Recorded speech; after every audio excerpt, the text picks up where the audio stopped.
Welcome to Desperately Seeking the 80s. I am Meg.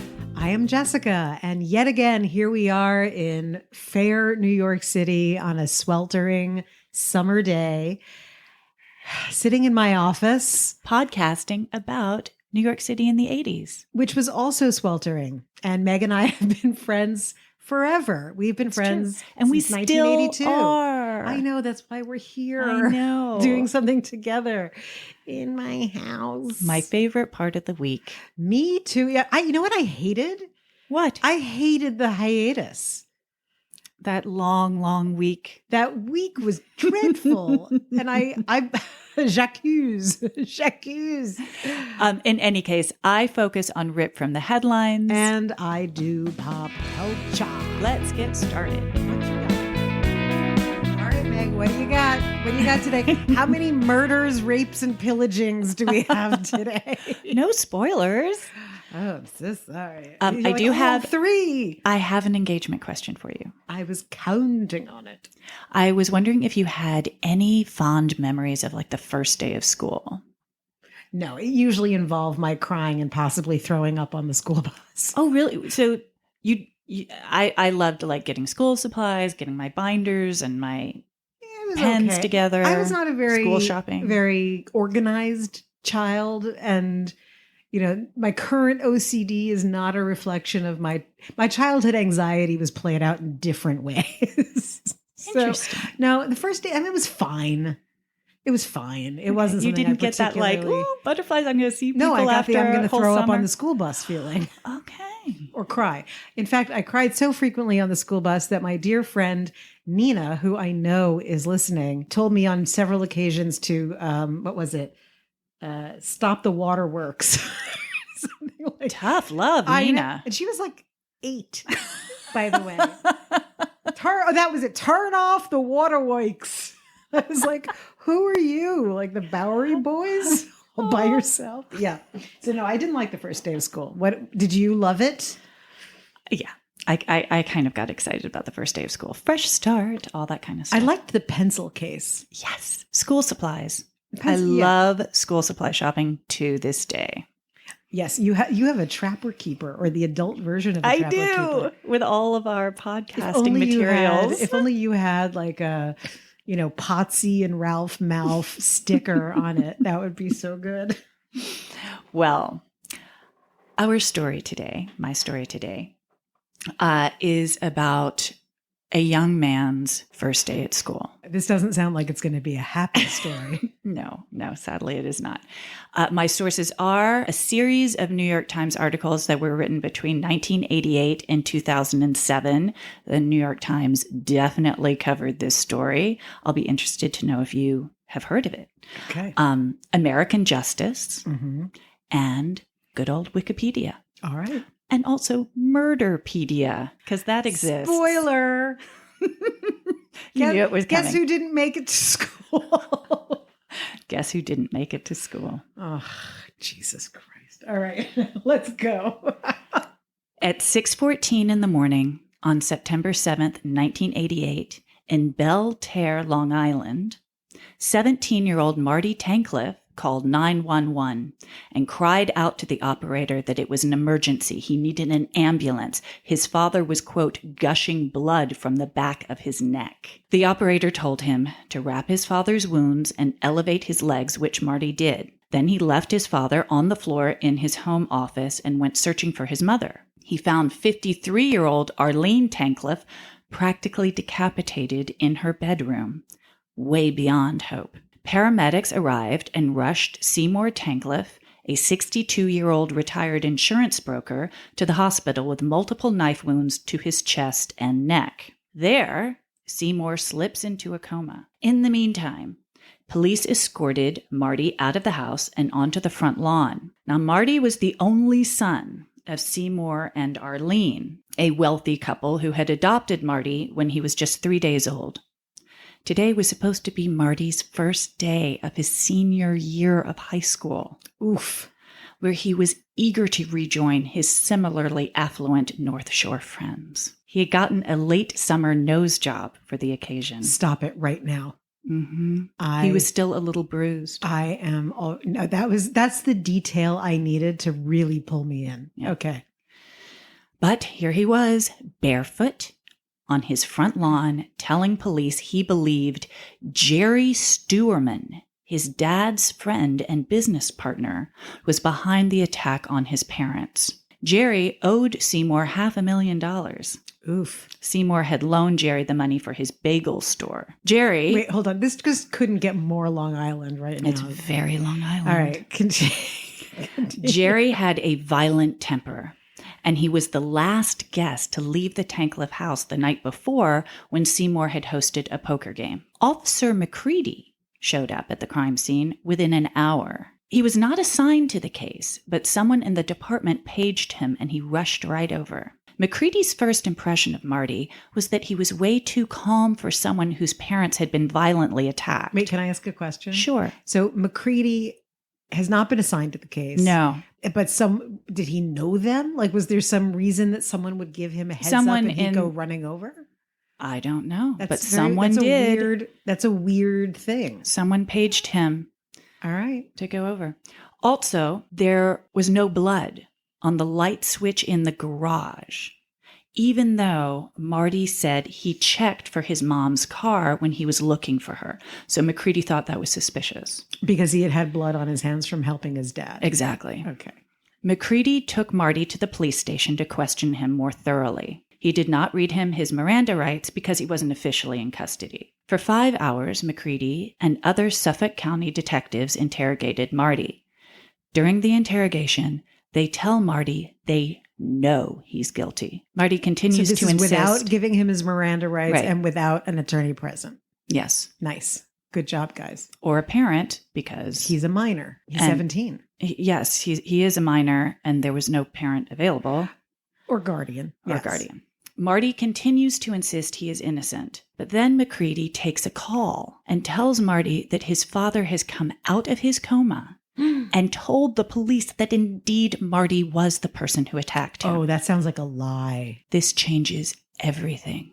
McCready suggests to Marty that he must have blacked out. Marty concedes that's possible. McCready then reads Marty his Miranda rights and writes down what he says Marty told him about the attack. This McCready character seems very fishy. Quote, I decided to kill my mother first. I ran across the bed. I got to her quick. She fought me. According to the written statement, Marty used a barbell and a kitchen knife as weapons. Now, by this time, Marty's godfather and family lawyer, same guy, has found out where he is and puts an end to the interrogation. Well done, sir. The confession is never signed by Marty. He's promptly arrested. His motive? Authorities claim he was a spoiled only child, annoyed that his father chastised him for not setting up the poker table properly, and that he didn't like the Lincoln town car his father made him drive. And he wanted to inherit his parents' estate sooner rather than later. Marty claims all this is completely untrue, and that he would never hurt his parents despite what he said to the detectives. So, what are your thoughts so far, Jessica? Well, I've already been exclaiming that McCready sounds fishy. Everything he's done is not correct. The circumstantial evidence that he has claimed, it's too, I don't have any other details to say whether or not that sounds reasonable, so I don't know. And Marty, we don't know anything about Marty yet, so I can't comment on his whether or not he Menendezed his parents. Right. What if I told you Detective McCready did lie? I would not be surprised. Yeah. He faked that phone call from the hospital. Did I not say that? You sure did. Seymour never came out of his coma. I don't like McCready. And sadly, Seymour died on October 6th without identifying his attacker. Seymour succumbed. No blood was found on the barbell or any of the knives in the house. In fact, the police said Marty killed his parents when he was naked. Oh, this is like now a Lizzie Borden scenario. And then he took a shower. And this would explain why no blood was found on any of Marty's clothes. Did they have, I'm sure that they were able to test for blood at that time, like in the drain or, using. Oh, yeah. No blood in the drain. They said that he was really good at cleaning everything up. Well, that he'd have to be like a lab technician. Okay. Mm. I don't like McCready. A week after Marty's arrest, while Seymour was still in a coma, Jerry Stuerman, remember? Mm-hmm. Withdrew $15,000 from a joint bank account he shared with Seymour, named his girlfriend the beneficiary of his life insurance policy, and faked his own death. Faked his death. Pretty No dramatic. way. He shaved his beard, changed his hair weave, No, assumed an alias, No, wait, please. and fled to California, where he stayed at the Big Sur Resort. Okay, the fact that he changed his toupee and the nose job. I cannot wait for you to see a picture of Jerry Stuerman. I am absolutely entranced. Go ahead. He was soon discovered. He's not a mastermind. In fact, Detective McCready went to California to retrieve him. I feel like Detective McCready is he's a wild card, that guy. Jerry claimed the stress of being possibly implicated in the murders had gotten to him, and he'd panicked. I'm so stressed out I had to change my hair weave. That's an undertaking, Yeah. Jerry. And actually, he was never named as a suspect. Oh, that's just ridiculous. Even though McCready hopped on the next flight to Anaheim or wherever he was. Why'd you run down to Big Sur, McCready? Oh, Big Sur, Anaheim. Same. It's other coast. Go ahead. Marty, in the meantime, was put on trial, and the judge allowed that confession into evidence. When Marty took the stand, he said the detectives convinced him he was guilty. He said that his father never lied to him. So when he heard that his father said that he did it, and he couldn't imagine the police lying to him, inconceivable to this kid. So he thought maybe he was possessed. Nose job, hair weave, possession. I'm loving it. Keep going. But the jury found him oddly unemotional, and Marty was convicted of the murder of his parents and sentenced to 50 years. What? His entire family supported him throughout his trial and incarceration, testifying to his close and loving relationship to his parents. All except his half-sister from Seymour's first marriage. Ooh, this is like an Agatha Christie where like the murderer isn't revealed as a character even at all until halfway through. Okay. So yeah, his half-sister from Seymour's first marriage was and is convinced of his guilt. Okay. She also ended up inheriting the Tankleff estate. Oh, what's her name? I didn't write it down. We're going to call her Jody. Sure. Oh, no, I'll put it on the Instagram.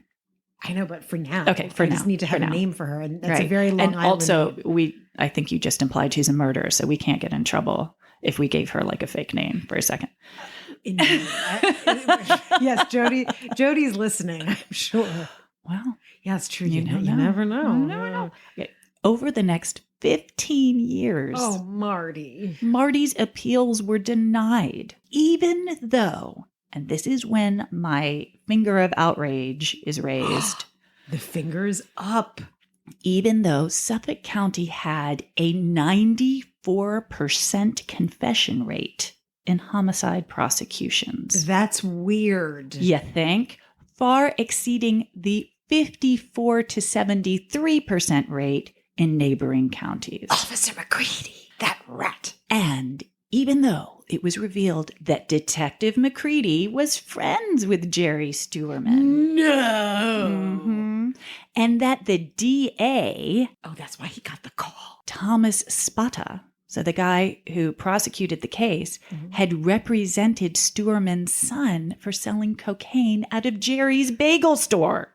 All right. So first off, the Stuermans are bad eggs. Oh, completely. And secondly, what is up with why does the Suffolk all the County authorities in need Suffolk to County protect the Stuermans so badly? One wonders, right? Mm-hmm. Quite a conflict of interest, wouldn't you say?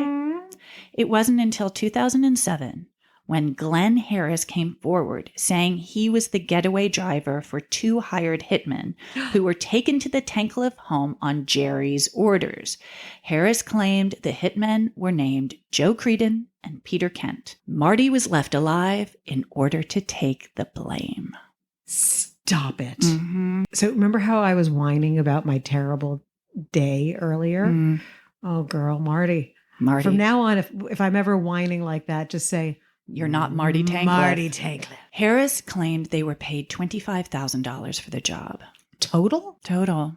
That Cheap date. Seems meager. All right. Due to this and a reexamination of the complete lack of evidence against him, Marty's conviction was overturned on December 27th, 2017. And after 30 years? 17 years in prison. Wait. When did 2007. he went in 2007? No, honey. He went in 1989. And after 17 years in prison, he was set free. He sued the state of New York and Suffolk County for wrongful imprisonment and was awarded $3.4 million from the state and $10 million from the county. Did his sour half-sister have to relinquish what was left of the estate? Nope. He married, had a daughter, and became a criminal defense attorney. Really? Yes. Detective McCready died in 2015. McCready. DA Tom Spata, who I haven't spoken about that much but is a bad guy, was disbarred in 2020 and sentenced to 5 years in federal prison for obstruction of justice in an unrelated case. Nice. And Jerry Stewerman, who is 82, walks among us. Still walks amongst us. Oh my God. That is horrifying. Right. No one besides Marty has ever been arrested for the murders. Chilling. Right? I know this sounds terrible, but I was just thinking like, well, he was only 34 when he got out. He still has a life he can lead. Well, fortunately, he had, enough years and enough money to go to law school and have a daughter and watch her grow up and all those lovely things. But so he got his nose job for his first day in jail. No. But apparently Marty, he was just a guy. Sweet, dumb kid who squabbled with his dad about his house chores. He did not decapitate his mother. Could you?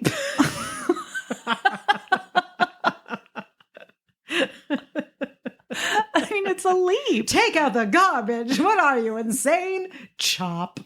I like the fact that they used the Lizzie Borden scenario as that he was naked. Yes. I mean, is that a thing? I've heard that before too, with why there's no physical evidence. Oh, because they did it naked. I'm like, do people do that? No, I don't think they do. No. Oh, you watched the thing about Pam. Yes. Right?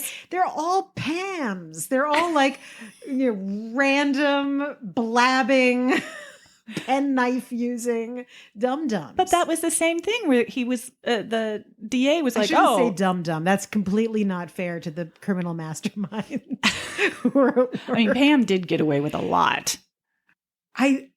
It's because Pam was so smart or everyone else was absolutely subpar. What do you think? Well, it certainly helped that DA also was compromised. Shifty. Yeah. Yeah, it's yeah. So there's your connection point. They shifty DAs who are redirecting the story and colluding with the McCreadys of the world. Right. I knew McCready was town. no good from the beginning. Oh, I could sense it. There was no reason for him to be there. He was there because why was he there? I know why. Because one of his pals, someone on Jerry's, Team either Jerry payroll or Team Jerry tipped him off. Or one of his fellow officers is like, you'd be interested in this one. No. It's all about Jerry. Jerry said, I'm going to be in trouble. I need you here as fast as you can possibly get here to take control of the situation. I feel it. Also, you want to hear something really crazy that I left out of the story because it was so nuts, but you do like the details? Tell me. Remember the sister, the half-sister? Yes. Her husband opened a bar with McCready. They were co-owners of a bar. And her excuse for that is like, well, he's my ex-husband now, so it's nothing to do with me. And then she was questioned about like, is the money that you inherited from the Tankleff estate the money that went into that bar? And she's like, maybe, but whatever. Super defensive, this woman. Super defensive. As well she should be, Framer. It's not a good look. Jody or whatever your name is. Yes. Jody. McCready. Bastards. That's a really good story. Poor so Marty. let's just have another quick rundown of the details that I so enjoyed. Job. Not quite decapitated. Not quite. Okay. So it has like sort of a very visual effect there, like, sort of like flapping like a Pez dispenser. You've got that. You've got the nose job. You've got the weave, the hair weave, and the flight to Big Sur, which in my brain is forever going to be Anaheim, just because I like it better. Have you mentioned the bagel store? Oh, the bagel store. Yeah. The lying sister, half sister, and the bar. I don't know. It's got everything. It has absolutely. And that Marty emerged from this still a spotless human being wanting to help others who suffered the way that he did. Marty Tankleff. Yes. Like I don't want to spoil that. Oh no, God. Did he do something horrible? No, but he is defending one of the people who stormed the Capitol. But everyone needs a defense attorney. That's not so bad, right? I mean, I don't know. Storming the Capitol, horrible, but everyone needs a defense attorney. Well, that's the burden of being a defense attorney is, But it'd be really awesome if he's defending the crazy buffalo guy, the one who had the horns and his, but then his mother was like, he only eats vegan, so he can't be in jail. That's my favorite. It's like, I'm on a raw food diet. Yeah, this gruel isn't working for me. I'm sorry. Well, I will look up the specific stormer of the Capitol who he is helping defend. I'm sure it's not Buffalo Man or whatever. That would be too good. Yeah, because that's just, if ever there was going to be a face of something as stupid and horrific as storming the Capitol, like they couldn't have found a better character. Like it was almost too on the nose. Also, what about the false confession stuff? So awful, right? 94%. 94%, but also this is a kid who is barefoot, who discovered bloody parents in the morning, and you're going to sit him in a chair and yell at him for 5 hours and think you're going to get anything other than down to 93. He was making sure he kept his numbers way up. But can you believe that that's even in any way okay? But of course it's not okay. And of course the minute the Godfather showed up or whatever he was, Godfather? Yeah, it was his Godfather. He was like, what are you smoking, McCready? And guess why the family was so busy? Because they were at the hospital with the dad. Someone should have still been with the kid. I have to say that. Of that course. was a they didn't know where he error. was. They actually didn't know where he was. The Godfather was calling all over the place. Where is he? They couldn't figure it out. The police didn't say, we have him. Okay, well, my takeaway is never live in Suffolk County. Even though all those people are out of there now, it leaves a stain. So for anyone who's in Suffolk County, I'm sorry. Hopefully it's better now. Write in. Tell us. Yeah, tell us. How is Suffolk County these days? County? Yes, exactly. What's the incarceration situation? Meg. Yes? That was a cornucopia of madness. And I have to thank you from the bottom of my heart that you showed me photos of Jerry Stewerman during our little break. And how can you even describe? What? It's such a visage. First off, it's a black and white photo, and I can tell that he has a spray-on tan. That's number one. Number two, that's a rug. It's a pile of pubes on his head. Like, God. Wouldn't you?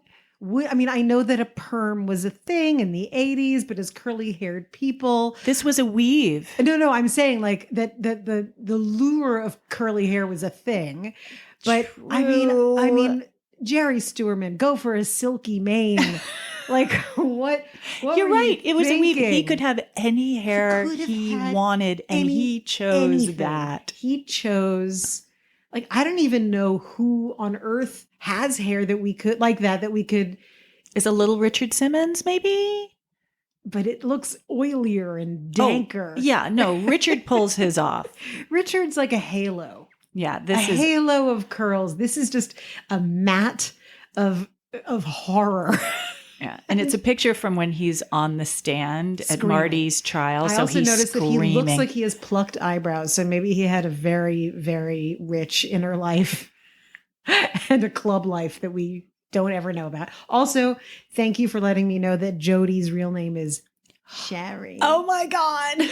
Sherry. You are outing. What? What? No. Sherry knows. Sherry knows who her she name. is. She knows what she did.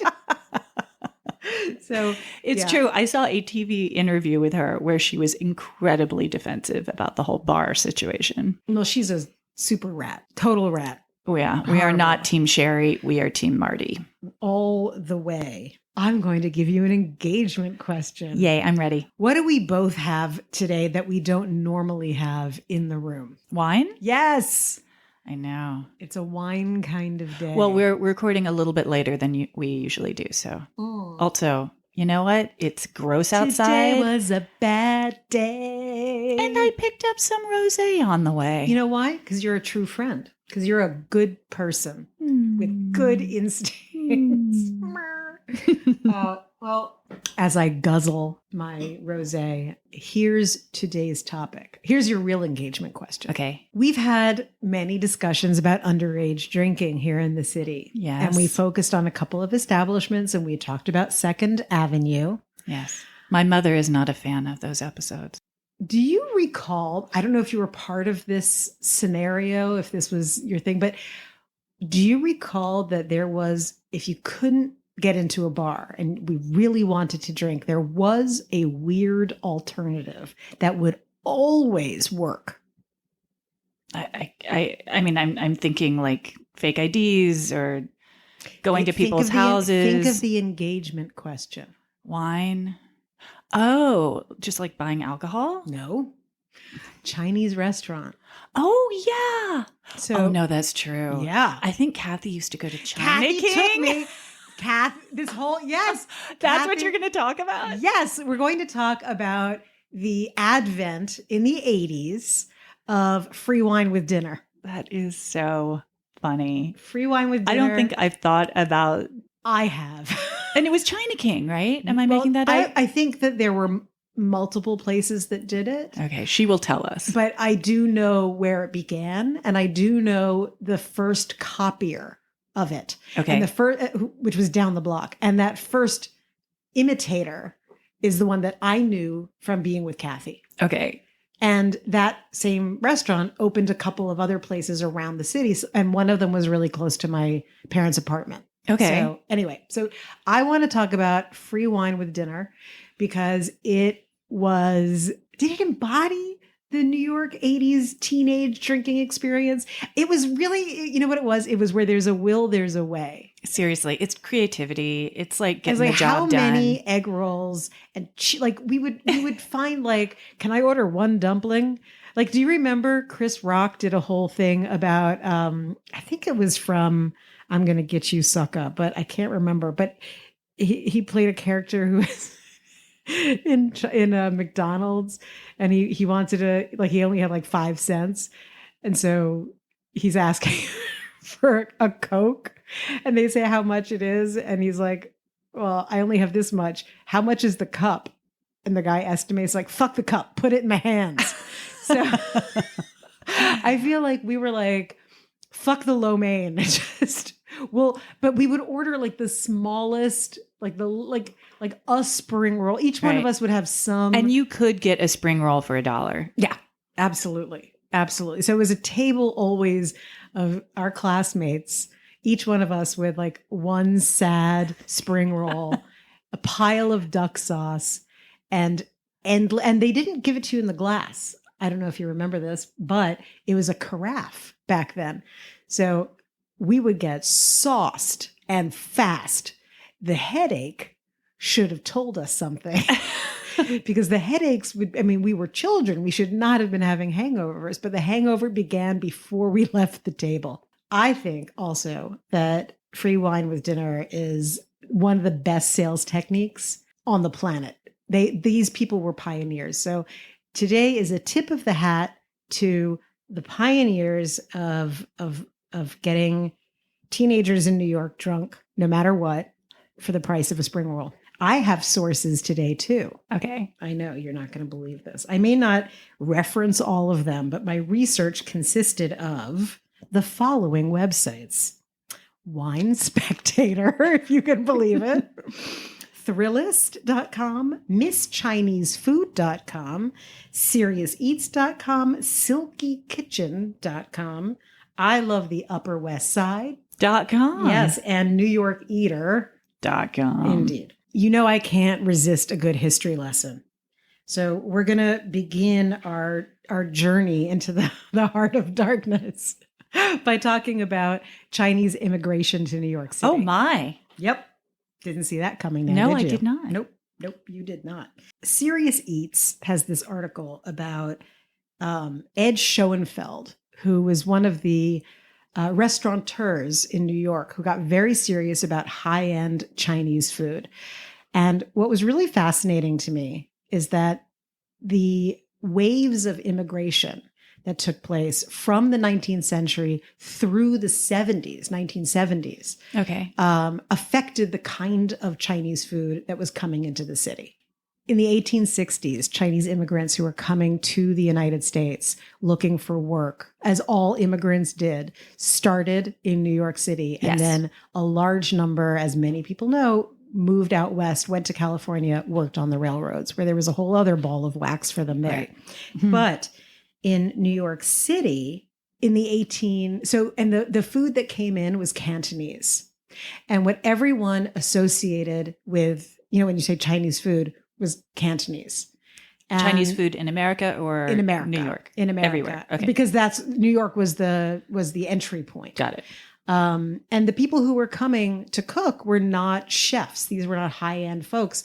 These were people who cooked at home, and they brought their cooking equipment, and what they were serving was home cooking. And a lot of it also got changed to accommodate Western taste. Okay. And then in the 1880s in New York, it got really popular. Oh. And it got a little more high-end. And one of these websites that I found told me exactly what the name of this place was. And there's a great photo of it. I'll put it on the Instagram. Excellent. That was the 19th century. And then here's what I learned. There were different waves of immigration. And there was, it was in the 30s, and then it was in the 60s, and then in the 70s. And with each one came, I think it was loosely referred to as Mandarin, then Sichuan, which we all know now is like the most popular one in New York. Oh, and the other thing that was interesting is that the people who came to the United States prior to the 70s were really wealthy Chinese people who came with their chefs. So they were bringing really high-end food in the 20th century, in the mid. Okay. And that's when like the fancier Chinese food. So we places start with started. home cooking, and then we've got wealthy people who come with their chefs. Exactly. And in the 70s, that was the opening up of China. I don't know if you recall, there's like a famous photo of Nixon eating Chinese food. Yes. So the floodgates opened, and more people, it went from being about high-end cooking in mid-century. In the 70s, it was just the floodgates were open, and people were entrepreneurial rather than obsessed with the food. So it went back to a lot of home cooking. Okay. Interesting. And so that's, again, that's what we have become accustomed to. Chinese food. Yes. Love it. Great. Yum. In fact, I'm starving right now, and there's that place across the street from me, and all I can think, I know you want to have tamales, but all I can think about is lo mein right now. Okay, now that I've said it, but we'll flip a coin. Okay. So, what I remember is that before there was the whole free wine with dinner situation, I remember being at a Chinese restaurant in Chinatown with my parents when I was a kid in the 70s. And what came to the table for all of us, even the children, was Robitussin in a little stemmed glass. What? It tasted just like Robitussin. Little did I know that was Chinese plum wine. Wretched. But it is a big favorite for many, many people. But plum wine was where it all began. So by the time we were teenagers, it didn't shock me entirely that they were offering something in these Chinese restaurants around town. And by that point in the 80s, that was when there was a Chinese restaurant on every corner. Like Absolutely. You could not get down a block without having something. Do you remember right around the corner from us at school? What was the name of the little takeout place? I don't remember. Jolly Chan. Wow. I know. And we would get for $3 on Fridays. For $3, we would get some fried rice. I'm having a flashback. Before Glee Club. Yeah. Also, I didn't take school lunch senior year. My mom just gave me money. And so I was having to budget myself. And so, yes, indeed, I got the $1 spring roll just to save some bucks. Indeed. Yes. But I mean, let's just be honest. Jolly Chan's fried rice is outstanding. Absolutely. Extra duck sauce, Extra please. duck sauce, of course. So there we were, not getting into Dorian's for whatever reason. There we were, not getting into Nell's. Who knew why, right? It was a total crapshoot. So off we would go, the Upper East Side kids, to the Upper West Side.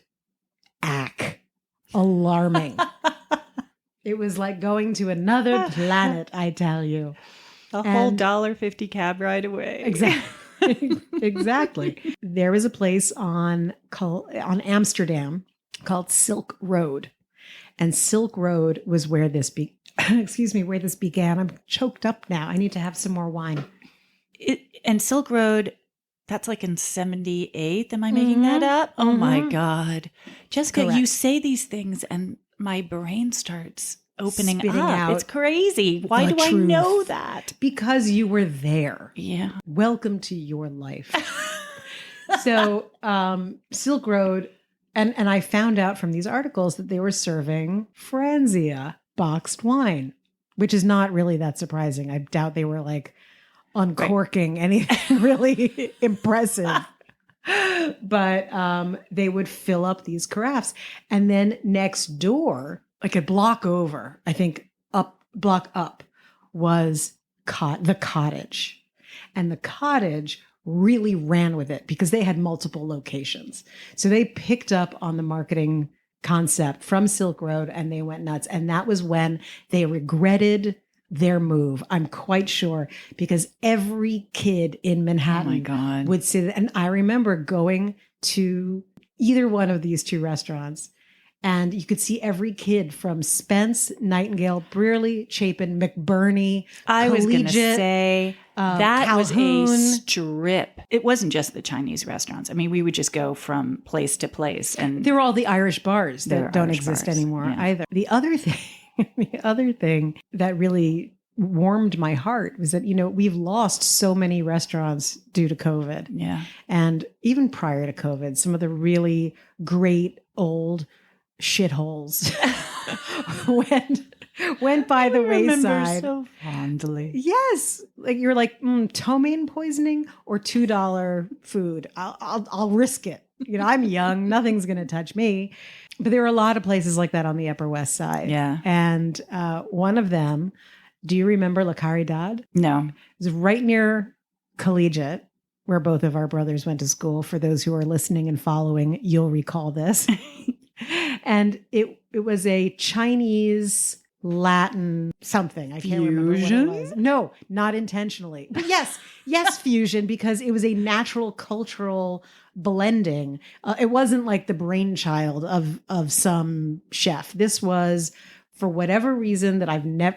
Yeah, Chino Cubano. That's it. That's what it was. But I don't know why it had this crossover. And I'm sure that someone is going to let us know what it is in short order. But the plates of food were so enormous with so much shoved on them that they always had to have a plate underneath because the beans were always dripping over.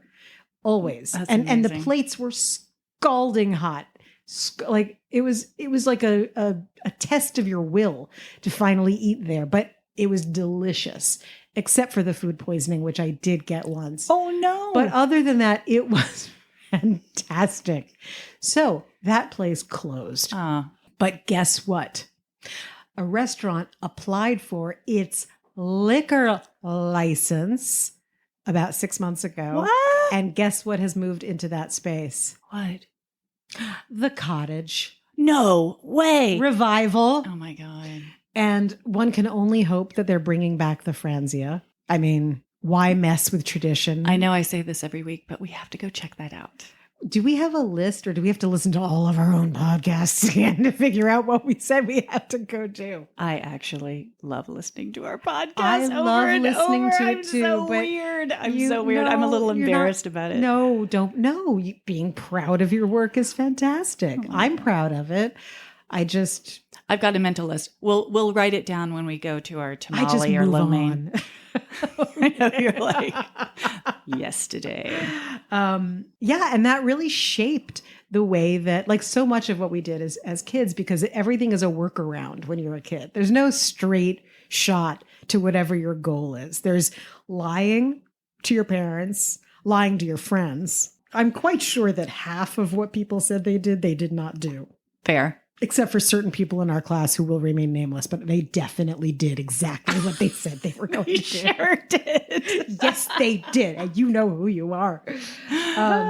But it really shaped the way that we moved around the city and the way that we saw, spaces to congregate. And you and I have talked about this in the past, that malls were just not part of our world. So as teenagers, we were constantly seeking out places that could be ours. Right. And we had to be pretty creative about it. Exactly. And our parents were not going to be hanging out at, the Cottage or Silk Road. And we were quite rowdy. I'm not gonna lie. We were very poorly behaved. And there were many occasions when we were kicked out because we got so drunk so fast. On cheap wine. Franzia. The killer. The silent killer. Well, thank you, Jessica. That was wonderful. And over whether we have a tamale or lo mein right now, let's make a list of all the places that we want to go in the city. And by the way, I want to start promoting them. I want people to go. Yes. Not just us. No, others. I agree. I mean, there's one other thing about Chinese food that I didn't talk about, and it's not really on point, but I have to bring it up because it's one of my favorite things about Chinatown, or it was. Do you remember the dancing chicken? No. Okay. So I forgot which restaurant it was across from. It had been there since time began, and it was down a few steps. And it was really good, but the waiters would like yell at you and throw food on you. And it wasn't like a gimmick, like they, later on, like Johnny Rockets or what. No, this was really crabby old men who were like, fuck you, eat, get out. Right. So across the street from this restaurant, there was like a gaming parlor and like video games. And it was clearly filled with like gang members and folks you do not want to hang out with. But in the window was a chicken. And this chicken, a live chicken. And this live chicken would just cluck, cluck, cluck, hang out in this weird window display. And it had like what looked like a turntable that was like the They base. put the chicken on a turntable? No, it's worse than that. So it looks like a turntable, and the chicken would just like, walk scared. around on it. And then if you put in a quarter, ragtime music would play, and the chicken would dance to the ragtime music. And as a child, I thought this was delightful until I realized they were electrocuting the chicken. Oh my God, Jessica, I can't believe you just told that story. You talk about child murder. This is just a chicken. Just a chicken? We're gonna Okay, all the PETA people are now pissed at me. I'm sorry. But no, it's disturbing. It is disturbing, but they electrocuted it in time to the music. So it was really well thought out. I'm not I was laughing obsessed. at this. Yes, you are. I was obsessed with the appalled. dancing chicken. And ask our friends, ask around, see if they remember. I know that our friend Nick, friend of the podcast, absolutely. And what street are we thinking? Like Mott Street. Right. I was going to say Mott. It was, downtown. Right. But yeah, I loved the dancing chicken until I realized the sordid reality. Yes. And what was amazing to me also as a child is that dancing chicken stayed alive for as long as it did. And it didn't occur to me. Chicken? Well, it took me a while to catch up. Okay. I was a child. There's this whole podcast about how our youth was destroyed by information that we just wish we hadn't had. But isn't that growing up?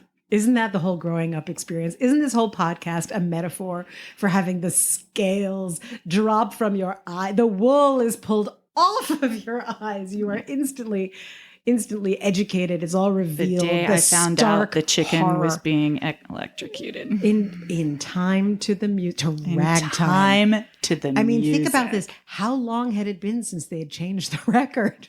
By the way, just for accuracy's sake, while I did first learn of it in the 70s, the dancing chicken lived on in one of its many forms into the 80s. Look it up. Will do. Are you still scarred from the chicken? I'm sad for the chicken. The multitude of chickens. All those chickens, years and years of chickens. Well, I think we can distract ourselves from the chicken misery by figuring out what is the tie together. What is the link between Marty and Chinese food? The sad tale of Marty and drinking Franzia.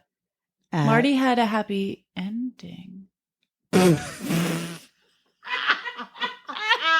Please keep this in. I'm begging you not to edit it out.